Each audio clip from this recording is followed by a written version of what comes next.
غیبتیں آج کل اسی نیت سے ہوتی ہیں. بعض صورتوں میں غیبت جائز ہے.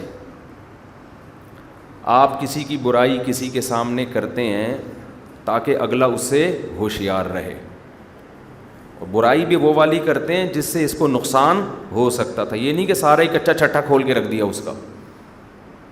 مثال کے طور پر ایک آدمی لین دین میں 2 نمبر ہے. لین دین میں کیا ہے؟ 2 نمبر.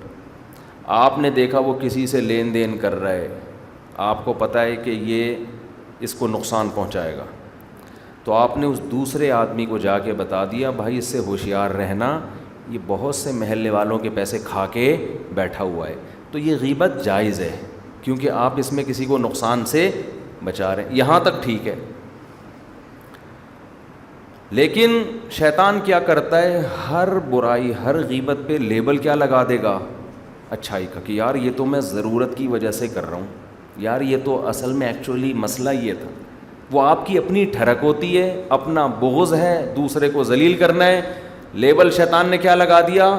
معاشرے کی ضرورت, سوسائٹی کی ضرورت. وہ اپنی ٹھڑک پوری کر رہا ہے آدمی,